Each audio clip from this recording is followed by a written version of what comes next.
This is Perspective on Athletics, big thinking for small colleges. Sit back and enjoy this episode.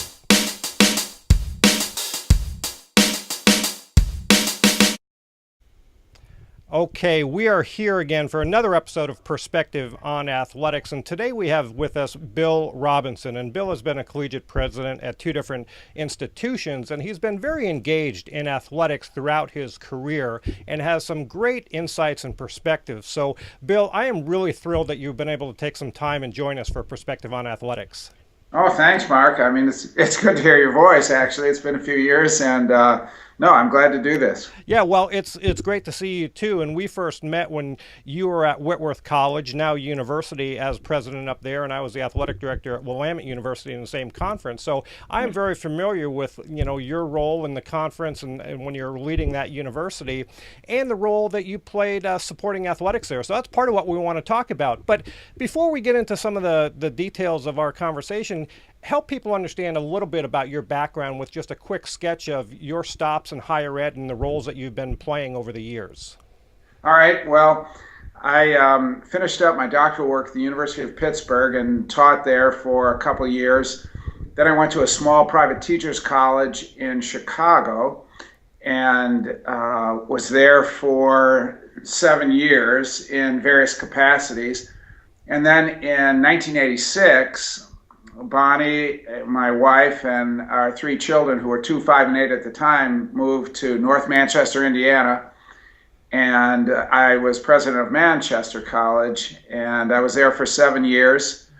And then in 1993, I came to Whitworth, where I served as president until 2010. So, and then I was involved a little bit in intercollegiate athletics as an undergraduate student. Interesting, though, I have to say, I went to the University of Northern Iowa, and I played basketball. I watched basketball, actually, but I was on a team. And I have to say, when I went to grad school and started playing intramurals, I was asking myself, wow, why didn't I do that? Because it was a little different in the university environment than it was later when I got to have a front row seat on Division III athletics. So it was interesting. Yeah, well, but I think the most important thing, I think you've been a few different stops. You yourself were a student athlete, so you really have a good understanding, I think, for what it's like to be involved there. Bill, thanks for that. That helps kind of gain a little perspective on your background. The first thing that comes up for me whenever we're talking about athletics these days, we're so bombarded in the media with so much negative stuff and so many scandals or controversy and friction and all of that. And some people are saying that we're at a pretty pivotal point for collegiate athletics or amateur athletics in general. I'm just curious your thoughts as somebody who's been around higher ed for a long time and engaged in athletics. What do you see for collegiate athletics kind of on the general scale, and what do you think some of the issues are and where it may be heading? Well, that's a really interesting question. It's a complex question. I think it was very interesting to me to look at what we were doing at the Division III level and that's relationship to what the general purposes of athletics in a university or college environment should be or could be. And now to see that the National Labor Relations Board has ruled that the Northwestern University football team can unionize. And the reason they made that ruling is because fundamentally the football players are spending more time playing football than they are as students doing classwork. I'm not saying that's true. I'm just saying that's what the NLRB ruled. Now, the symbolism of that is interesting and it's powerful, and it represents a wind blowing that could knock a few things over. It may be that this is the beginning of a threshold where we start asking ourselves whether university athletics, college athletics, the NCAA, all these icons that have been treasured and been given a great deal of liberty in the way they function. I mean, whether we're reaching a threshold where, coaches with $3, $4, $5 million contracts, players who could start getting paid to play, whether hasn't become a different animal, whether it hasn't become at one level sort of a minor leagues for the pros, but at another level, a very rich part of the university life and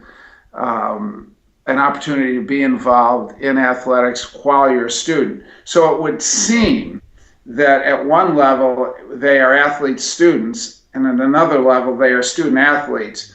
Now, and there are a lot of mixes in between. So, Mark, it's all of this right now in 2014 is fascinating to me just because of the things that have been going on. And the Northwestern situation, they probably won't be able to unionize, but it's going to force us to look at the NCAA. It's going to force us to look at, Division I athletics. It's going to force us to look at the whole industry and how it relates to higher education. Yeah.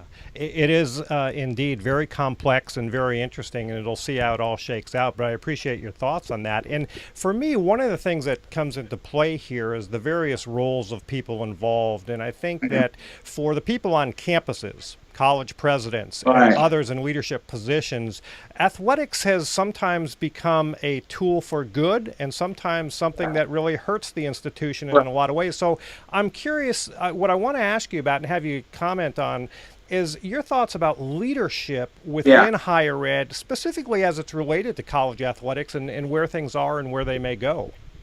Yeah, I feel very strongly that the pivot point for the health of an athletic program is the head coach.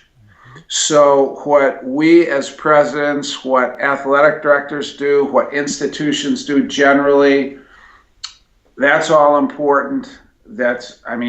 It's essential that we have good oversight and good leadership, institutional leadership, but it turns on the coaches. So for me, the key was finding the kind of athletic director who could hire and retain the kinds of coaches that would represent the heart of who we were as an institution and would be successful on the fields and courts where the teams played.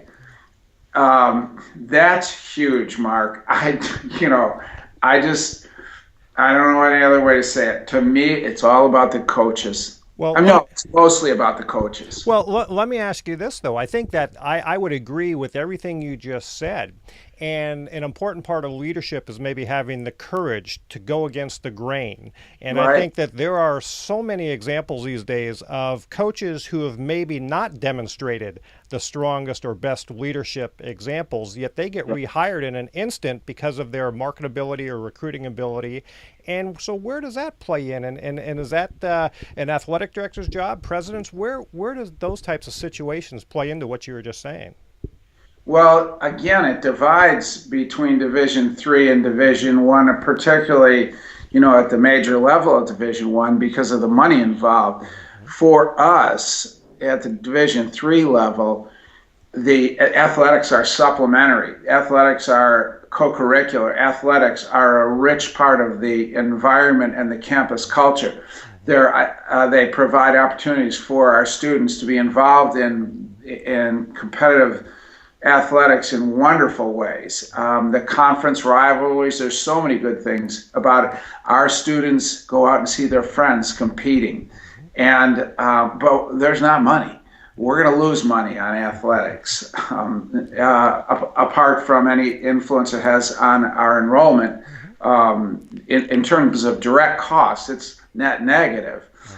Indirect revenues, it's probably positive, but it's such big business that these athletic directors feel great pressure, presidents feel pressure, coaches feel pressure, and so they just basically, open their billfolds. When Nick Saban, left the NFL to go to Alabama, you're thinking, oh, seriously? Is that a pay raise?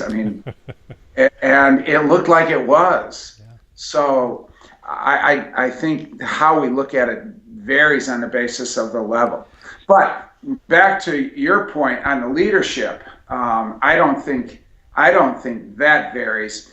I think again, you have to, no matter what the revenue potential is, no matter what, you have to have coaches that reflect the kind of institution that you want to have. Mm-hmm. I think that makes sense, and you're right. It's all relative based on the level. I think the BCS level obviously gains all the media attention, and that's where a lot of negative things are coming from. So, Mark, here's an example.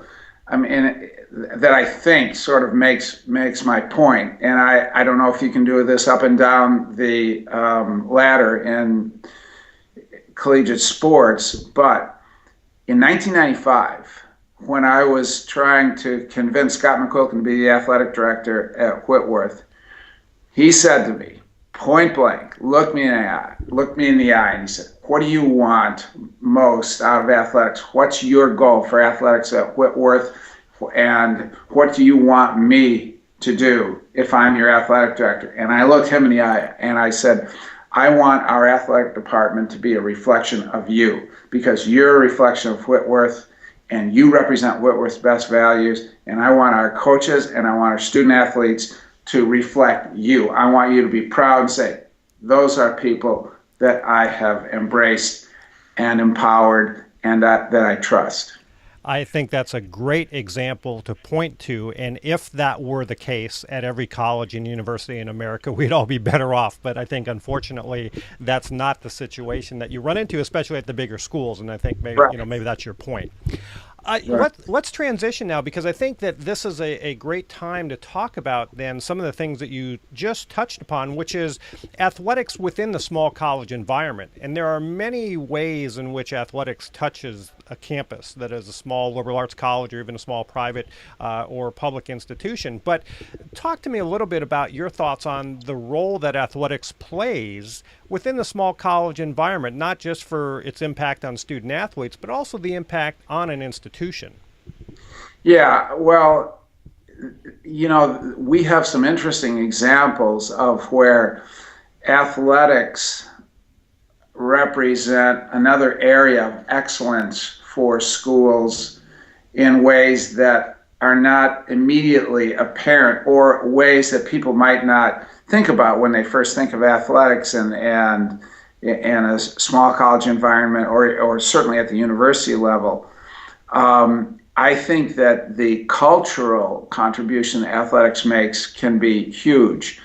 I think that if you have a commitment to being a university or being a college, being a smaller school that is student-oriented, student-first, a commitment that puts a high premium on excellence in everything you do, the athletics can serve as a gathering point for your community in the same way that theater and music and other student activities do.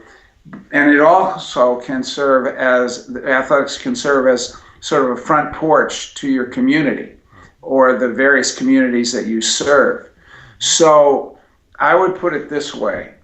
I think high quality athletics on the small college campus enriches academics. It builds community. It becomes a gathering place for all the different constituencies that are related to the small college, and it has a wonderful influence on the institution. I think we see places like Williams, great academics, great athletics. Trinity in Texas, great athletics, great academics. I'd like to think that was true of Whitworth. We see it in a number of conferences. We see strong schools with strong athletic programs, and so I think they're very important. I think the president has to understand how important they are, and one of the president's responsibilities is to make sure the whole the faculty and the entire community appreciates athletics. But here's the tricky thing, I think, is if athletics are not done well, then they can, in some ways, be damaging to a small college, simply because everything is scaled down. So if you have an area where it looks like you aren't committed, or that you don't care, or if athletics are not being done in the highest of, the highest levels of integrity, then it reflects badly on your institution. So I think athletics are not only important for small schools in the contributions they make, I think they're also important in the damage they can do if done poorly. I think your last point is an exceptional one, and I think not enough people really understand that.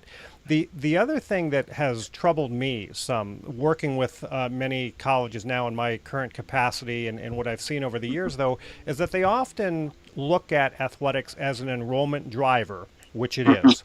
And often, though, they depend on athletics as an enrollment driver in a way that forces coaches to go out and recruit kids, and maybe kids that aren't even qualified to really be competing at the collegiate level, yet it's so vital to the lifeblood of that particular institution that athletics kind of gets positioned not for all the good it can do for those things that you already mentioned, but simply for the net tuition dollars that it may bring. And I'm curious, you mentioned that earlier just briefly, but I'm curious your thoughts on the enrollment and the whole net tuition piece to athletics.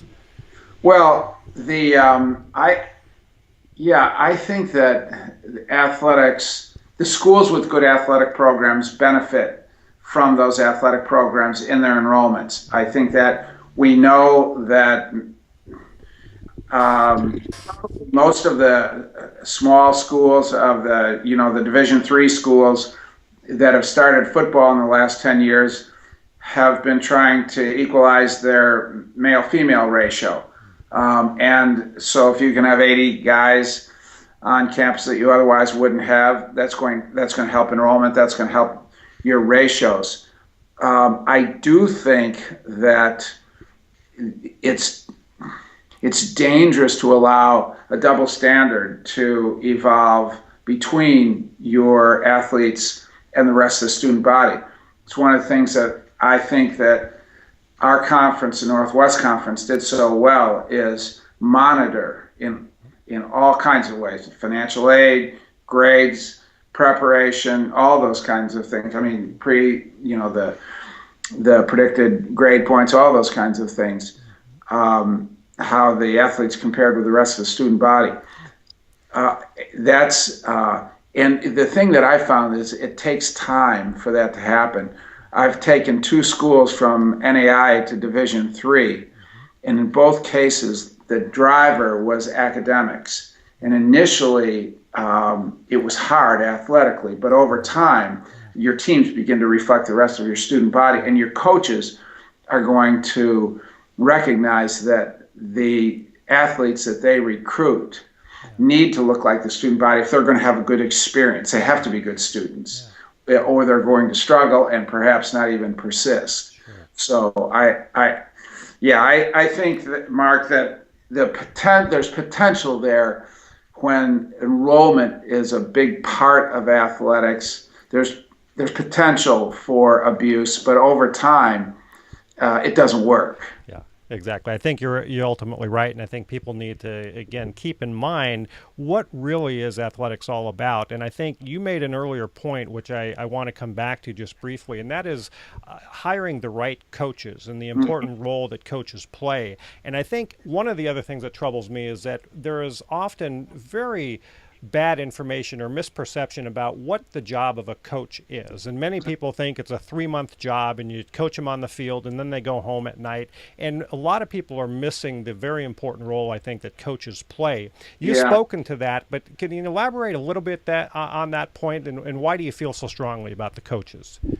Well, the quality of a student's experience outside of the classroom is a huge influence on what goes on inside the classroom.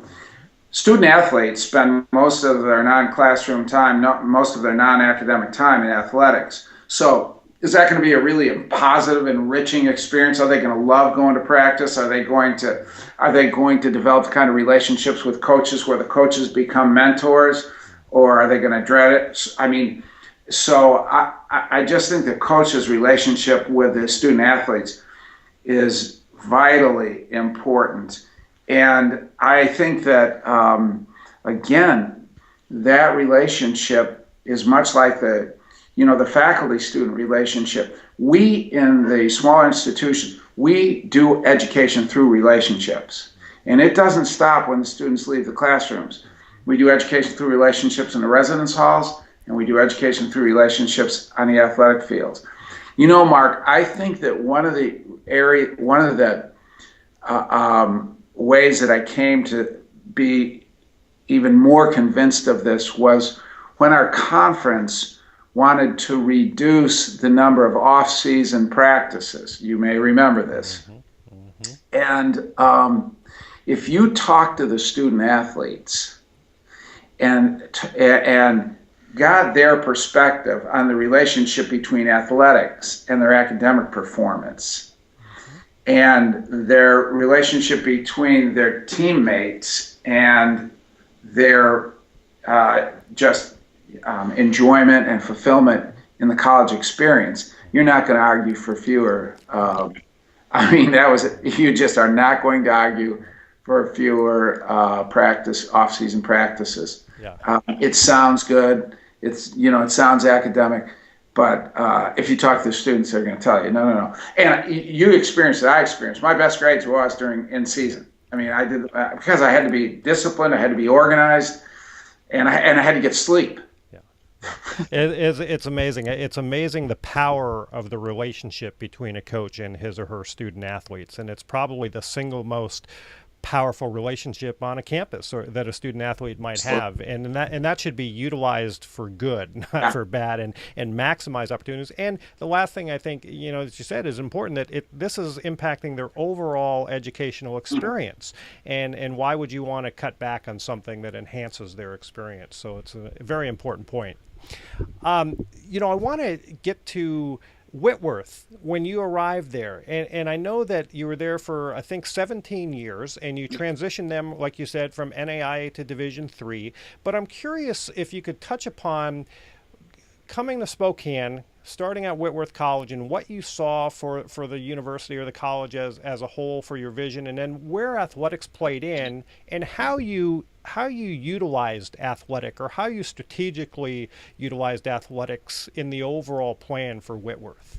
Yeah, wow, I'd love to take more credit than I deserve for athletics at Whitworth.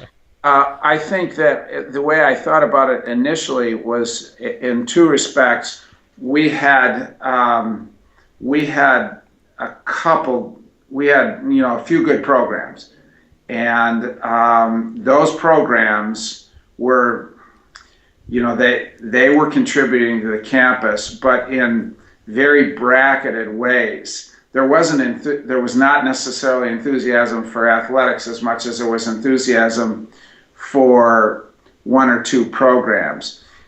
And so we had to do everything we could to broaden that interest on campus, because you would go, basketball was a good example. Whitworth as Oz had a lot of interest in basketball, and so you'd go to the basketball games, there'd be a lot of enthusiasm, excitement. Well, that's what you want on your campus. You want that spirit throughout the campus. So then that became a challenge. Well, one of the ways you do that is you win games. I just don't know any other way to build campus spirit in athletics that competes with winning. That's the best way. And so you just have to go program by program to build the kind of teams that you're proud to say, this team represents Whitworth, this coach represents Whitworth.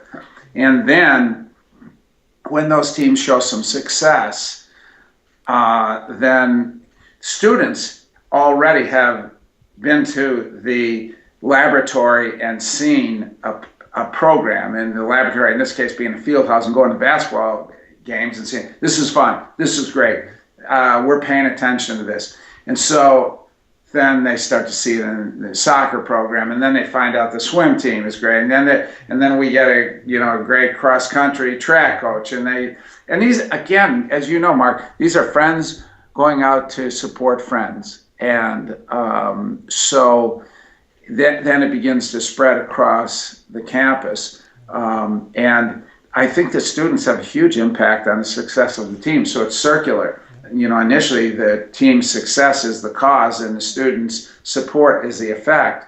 At some point, the student support contributes to the cause and the team's success is the effect. And I've seen that at Whitworth. So, but I think that for the most part, it just grew on the basis of good teams and the kinds of students we had there. I didn't push it.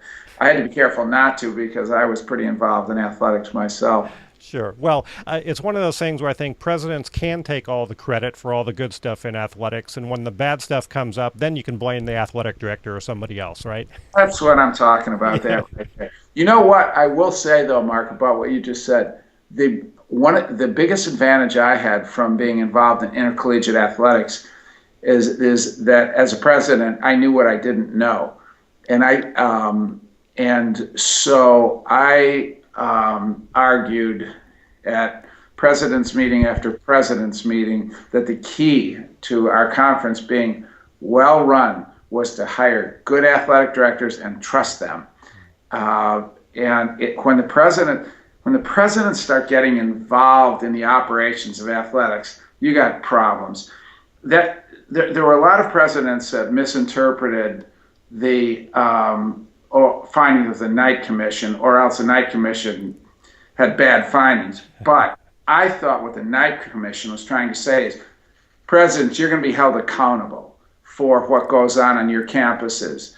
If you have a scandal in athletics, you're not going to be able to say, well, gee, I can't believe those guys. Shame on them. No, shame on you. You're going to have to take accountability for that. Some of the presidents interpreted that as higher levels of involvement with the operations. And that's a bad idea, because they don't know what they're doing. And so that's why you hire good athletic directors, and then you guide them and say, okay, Scott, okay, Mark, this is the big picture under which you're operating. So let's make good decisions in the context of this big picture, so it represents, what we're trying to do. And when it comes to resources, you know what? There's more important stuff going on right now, but 2 years from now, and if your athletic directors are really a part of the leadership team, then they're going to buy into that. I've had two kinds of athletic directors. One kind, well, I probably had more than that, but I've only had 4 athletic directors. But 2 of my 4 athletic directors, I think, maybe 3 out of the 4, I think they were committed to what was best for the institution above what was best for athletics. And ultimately, that's what's best for athletics, that commitment to what's best for the institution. I think you're right. I appreciate your comments, and I appreciate your comments on presidents, too, because I agree very much with you that I think that there's been misinterpretation about what presidential involvement means, and that's a conversation for another day, perhaps. But it leads me into this last segment that I want to ask you about whenever I'm speaking with presidents. I think that as a former athletic director, I know that athletic directors continually are probably wondering, okay, what's the president thinking, and is he or she supportive, or, boy, this just happened. What's my president going to think about this? So I'm wondering if you can offer some advice, more specifically talking to ADs now. What should ADs know about presidents and what presidents think about athletics? What should ADs kind of take away because sometimes they're wondering. So what would you tell an AD that he or she should know about presidents? Yeah, that's a really interesting question. It's hard to generalize. I think the first thing I would say is that the AD has to have a close, whether it's direct or indirect, a close relationship with the president, in the sense, it might come through a vice president to whom the athletic director reports, but somehow the question that you're asking is sort of the answer to the question. The AD does need to know what the president is thinking, and the president does need to know what the AD is thinking. And They don't always need to be aligned in their thinking, but they always need to be understanding each other. And again, if that happens directly, well, then that's fortunate. But if it happens through an intermediary, vice president, or whomever, then, but somehow there has to be a close connection between the president and athletics. So I think that's the first thing that I would say is really important.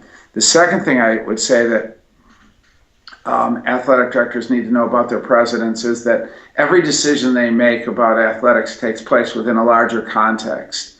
And so when presidents are making resource allocation decisions, it isn't because they favor one area over another area. It's because in the big picture, they're trying to move the institution forward and have determined, okay, it's more important right now than our science building get the capital investment than our athletic fields get the capital investment.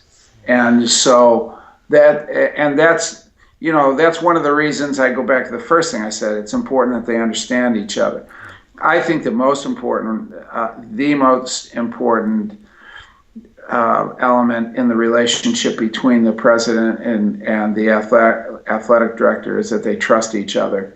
And if they don't, then it's an untenable situation. I think that's true at every level. And trust is not only in terms of integrity, but also in terms of competence. That the president and the athletic director think, boy, this person knows what she's doing, or this AD, I can trust this athletic director. So I don't know.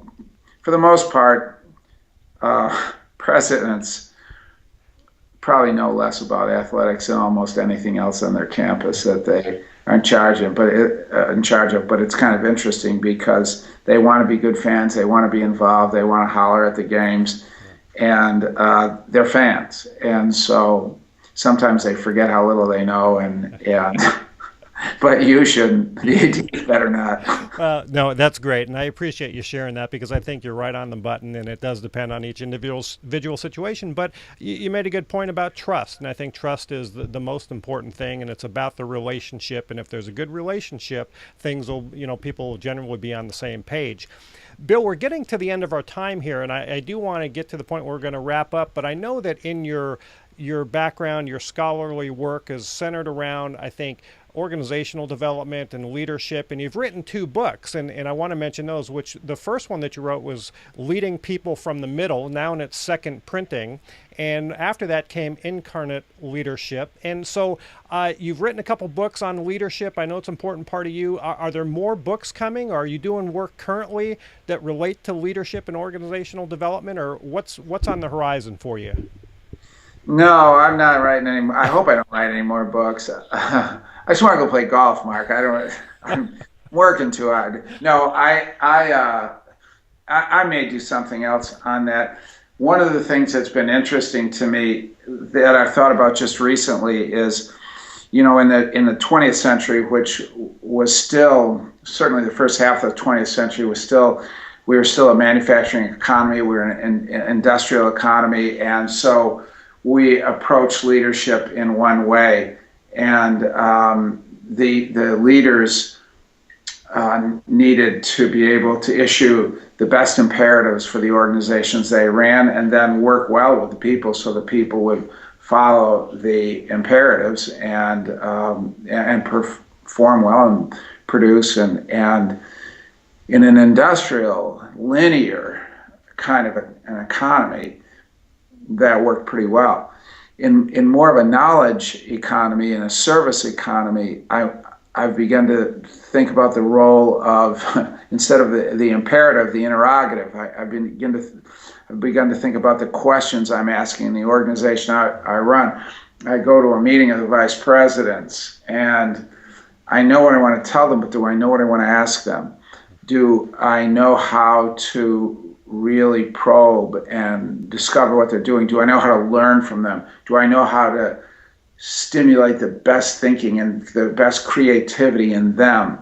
Am I asking the kinds of questions that do that?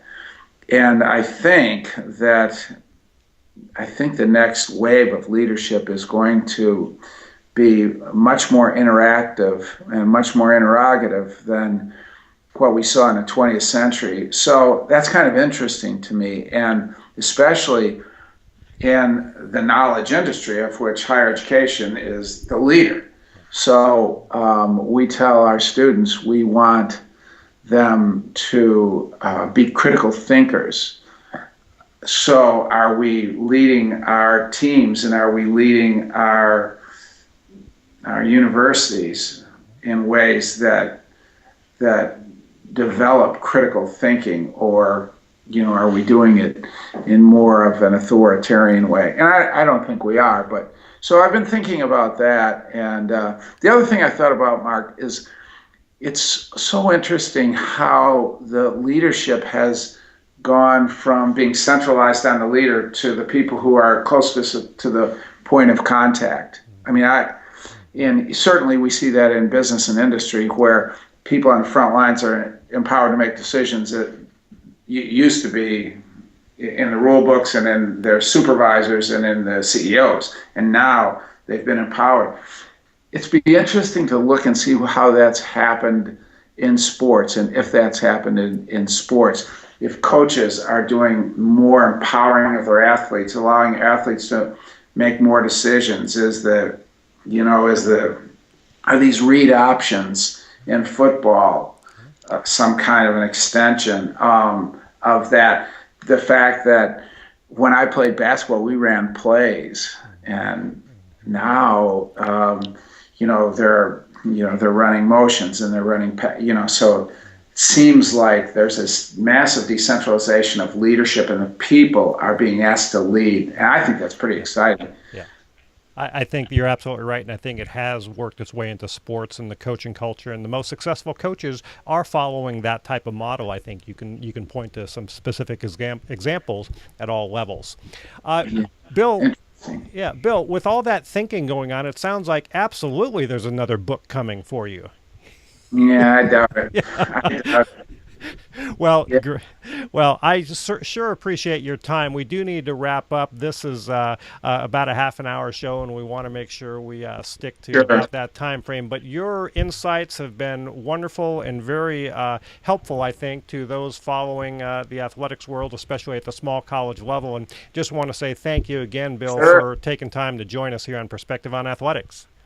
Thanks, Mark. Okay. It's great to hear your voice and chat with you. All right, terrific. Well, thanks again. This has been Perspective on Athletics, and until next time, I'm Mark Majeski.